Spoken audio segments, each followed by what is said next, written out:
Good evening. Well, here we are again, and as usual, I'm left home to prepare the supper. Elsie presents James Beard in I Love to Eat. Began in 1946 on NBC, and it was the first nationally televised cooking show. No one really had a television, so it was not really seen by many people. The televisions that existed for public consumption in those days were in department store windows, they were in bars. So a lot of his audience was men who were watching him before the Friday night fights. Today we're going to make chili con carne. And we're going to have a session of Kitchen Clinic. And we're going to discuss sponge cakes.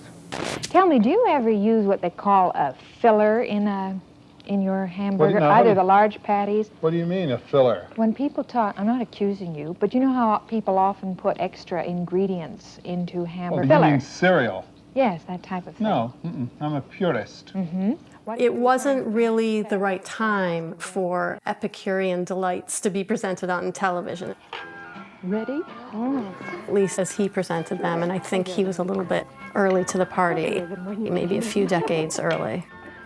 And then Julia Child appears in 1963 on The French Chef. Well, of course, she didn't intend to change the landscape. What's missing in this picture? The goose. And here it is. We're cooking a goose today on The French Chef. Julia Child was not only bringing in French food at the height of its popularity, but also was a very charming entertainer. She just was her natural self and had a great personality. And here it is, just sitting up, waving at you. When Julia Child came on the scene with this really wonderful book, I called Jim and I said, I have a remarkable manuscript and I think you'll really be the person to appreciate it. He called me back within 2 or 3 days. He looked at the whole thing and he just said, it's remarkable.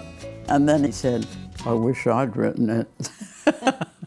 When Julia Child wrote Mastering the Art of French Cooking and was coming to America, her editor, Judith Jones, who knew James Beard very well, asked who she wanted to meet when she came to New York, and she said James Beard. And Beard threw a party to introduce her to the American experience. Beard and Julia Child became best buddies. They were both outsized figures. They were both over 6 feet. They both had sort of funny voices. They both sort of commanded attention in a room, and they found comfort in each other, sort of in this outside space. James and Julia loved each other. They loved to cook together. They gave themselves the nickname Gigi for Julie and Jim. What a lovely feast it is. You know, Julia, when they had a collation like this, they usually celebrated with a mulled beer drink that was and wassailed. It was love and envy. I don't think Julia was envious of Jim, but Jim was a little jealous of her.